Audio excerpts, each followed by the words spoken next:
Hello guys, welcome to my YouTube channel. कैसे हो आप सब? आई होप सब अच्छे होंगे।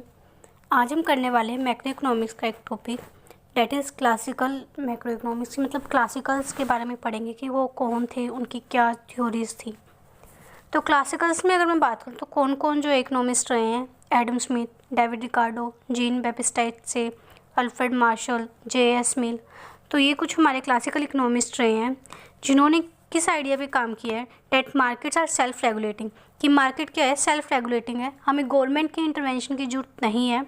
मार्केट अपने आप क्या हो जाती है, रेगुलेट कर लेती है, मतलब फ्लेक्सिबल है। And tend toward full employment equilibrium. और हम ये मान के चलते हैं, एज्यूम करके चलते हैं यहाँ पर कि हमारी इकोनॉमी में क्या है, फुल एम्प्लॉयमेंट इक्विलिब्रियम है ना। हम वन बाय वन थ्योरीज देखते हैं इनकी। फर्स्ट है सेज लॉ ऑफ मार्केट। ये जीन बैप्टिस्ट से ने दिया था 1803 में। और इसने क्या कहा था, supply creates is on demand. कि जो सप्लाई है वो अपनी डिमांड खुद क्रिएट कर लेती है। अब वो खुद क्रिएट कैसे करती है कि जब भी कोई प्रोडक्शन होता है गुड्स का, तो उससे क्या होएगा, अगर गुड्स अगर प्रोड्यूस हो रहे तो वो सेल होंगे तो इनकम जनरेट होएगी। वो किसी भी फॉर्म में हो सकती है। अगर गुड्स भी प्रोड्यूस हो रहे हैं तो वेजेस की फॉर्म में इनकम होएगी, प्रॉफिट्स, रेंट। तो ये जो भी प्रॉफिट हो रहा है वो हम क्या करेंगे, स्पेंड करेंगे कहीं ना कहीं। और वो स्पेंड करेंगे तो कहीं मतलब कि डिमांड जनरेट हो रही है। तो इसका मतलब ये है कि जब गुड्स प्रोड्यूस होंगे तो डिमांड भी अपने आप क्या हो जाएगी, क्रिएट हो जाएगी। तो हम इसमें ये होता है कि हम ये मान के चलते हैं कि ना तो ओवर प्रोडक्शन हो रहा है ना अंडर प्रोडक्शन हो रहा है। कि जितना भी बायर एक सेलर प्रोड्यूस कर रहा है उतना ही बायर उसको परचेज कर रहा है।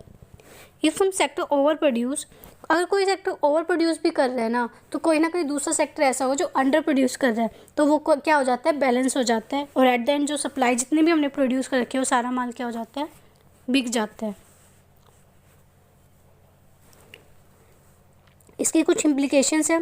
No involuntary unemployment. Workers can always find jobs if they accept lower wages. कोई भी इनवॉलेंट्री अनएम्प्लॉयमेंट नहीं होती कि जिसको जॉब चाहिए उसको मिल ही जाती है, चाहिए वो लो वेजेस पर मिले। नो डिमांड डेफिशिएंसी, कि डिमांड कम नहीं होती, जितनी सप्लाई होती है उतनी ही हमारी एग्रीगेट डिमांड होती है। रिजेक्ट पॉसिबिलिटी ऑफ रिसेशन, की भी पॉसिबिलिटी यहाँ नहीं होती because of lack of demand. अब इसकी क्रिटिसिज्म में केन्स ने कुछ क्रिटिसाइज़ किया इसके थॉट्स को। इसने क्या बोला कि money is not just a medium of exchange but also a store of value. अब क्लासिकल्स तो क्या बोलते हैं, अब जितनी हमने इनकम कमाई है, जितनी हमारी इनकम है वो हम सारी स्पेंड कर देते हैं। बट केन्स क्या बोलते हैं कि money as a store of value भी होता है, कि हम उसको होल्ड भी रखते हैं अपने पास as a saving. Second, paradox of thrift. If everyone saves more AD falls leading to recession. अगर सारे सेव्स करने लग जाएंगे तो उससे हमारी एवरेज जो हमारी डिमांड है, एग्रीगेट डिमांड, वो कम हो जाएगी। और जो कि हमारी इकोनॉमी में क्या लाएगा, रिसेशन लाएगा। और इस क्लासिकल्स ने इसमें ये नहीं बताया, ग्रेट डिप्रेशन नहीं बताया, जो कि 1929 से 33 के बीच में रहा है, जहाँ पर हमारे गुड्स जो है वो सोल जो है बिके ही नहीं और अनएम्प्लॉयमेंट क्या होगी, हमारी इकोनॉमी में आ गई। तो यही थी कि जीन बैप्टिस्ट से की थ्योरी सेज लो कि सप्लाई क्रिएट्स ऑन डिमांड। ये बस याद रखना, ये थ्योरी किसने दी थी और किस ईयर में दी थी। Now second is quantity theory of money, QTM बोलते हैं इसे। और ये फिशर ने दी थी और कैम्ब्रिज वर्जन 2 ने दिया है। तो ये क्या बोलते हैं कि money supply affect only the price level not real output in the long run. Fisher क्या बोलते हैं कि जो मनी सप्लाई है वो सिर्फ प्राइस लेवल को इफेक्ट करती है, ना कि रियल आउटपुट को लॉन्ग रन में। अब इसने इक्वेशन क्या दी थी इरविन फिशर ने 1911 में, जो है दी गई है theory, MV is equal to PT। M क्या होता है, money supply, V is velocity of money, कि अपनी जो मनी है वो कितने हाथों सर्कुलेट हो रही है। अब आपने एक 100 रुपये का नोट है आपके पास है, आपने कोई सामान खरीदा, वो शॉप के पास गया, शॉप वाले ने कुछ सामान खरीदा तो वो किसी और के पास गया, तो मनी कितने हाथों में जो है चेंज हो रही है, that is velocity of money. P is equal to price and T is volume of transaction, कितनी ट्रांजेक्शन उस पैसे से हो रही है। कुछ इसकी एजम्पशन है कि V and T are constant in the short run. जो हमारी वेलोसिटी ऑफ मनी है और T ट्रांजैक्शन है वो हम कॉन्स्टेंट मानते हैं शॉर्ट रन में। और मनी इज़ न्यूट्रल, कि मनी जो है वो सिर्फ प्राइस को इफेक्ट करती है, ना कि रियल आउटपुट को। तो यही था हमारा Fisher equation of exchange. Second है कैम्ब्रिज कैश बैलेंस अप्रोच, जो कि अल्फ्रेड मार्शल और AC पिगाउ ने दिया था। हमने 2 इक्वेशन थी, फिशर और कैम्ब्रिज की। तो फिशर की ये रही है और कैम्ब्रिज की अब पढ़ रही है। M क्या है, M is equal to KPY। K होता है कि fraction of income people wish to hold as money, कि इनकम का कितना पार्ट जो है लोग अपने पास रखना चाह रहे हैं। That was K and P price and Y is equal to real income, GDP बोल सकते हैं इसको। अब इस थ्योरी में क्या है, अगर एम इंक्रीज हो रही है यानी मनी सप्लाई अगर हमारी इंक्रीज हो रही है, इट मीन्स प्राइस भी इंक्रीज हो रही है। अब प्राइस इंक्रीज हो रहा है तो क्या आ रहा है हमारी इकोनॉमी में, इन्फ्लेशन आ रहा है। रियल वेरिएबल्स कौन से होते हैं, लाइक आउटपुट हो गया, एम्प्लॉयमेंट हो गया, ये किससे डिटरमाइन होते हैं, लेबर, कैपिटल, टेक्नोलॉजी से, ना कि मनी सप्लाई से। तो केन्स ने इस थ्योरी का भी क्या किया, क्रिटिसाइज़ किया है। किस बेस पे किया कि मनी न्यूट्रल नहीं है शॉर्ट टर्म में। हम ये मान के चलते हैं कि मनी न्यूट्रल है, कि वो सिर्फ प्राइस को इफेक्ट करती है, रियल आउटपुट को नहीं करती। बट केन्स ने कहा है कि मनी न्यूट्रल नहीं है शॉर्ट टर्म में, वो आउटपुट को भी अफेक्ट करती है और एम्प्लॉयमेंट को भी करती है। हमने वी जो है स्टेबल माना था, कि जो हमारी वी क्या है, ये वेलोसिटी ऑफ मनी कितने हाथों सर्कुलेट हो रही है, वो क्या कॉन्स्टेबल है। बट पीपल्स की जो डिमांड है वो चेंज होती रहती है इंटरेस्ट रेट के साथ, तो वो स्टेबल नहीं है।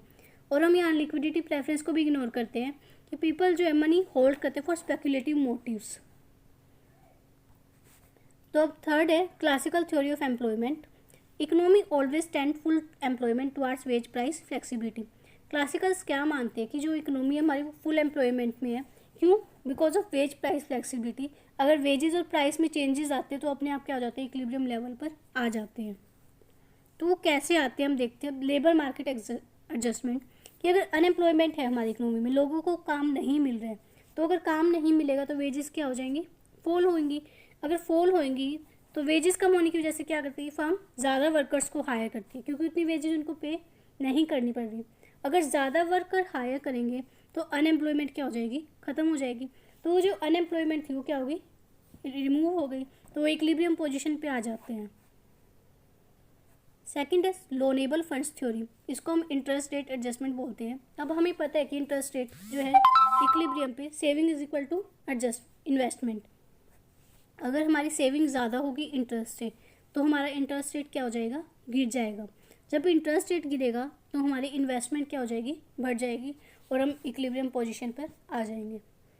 फ्लेक्सिबल प्राइस एंड वेजेस का क्या है, price adjust to clear market, no unsold stock, कि प्राइस और वेजेस क्या हो जाएंगे, फ्लेक्सिबल होते हैं तो वो इक्विलिब्रियम पोजीशन पे आ जाएंगे, और एट द एंड हमारी एग्रीगेट डिमांड जो है वो सप्लाई के इक्वल हो जाएगी।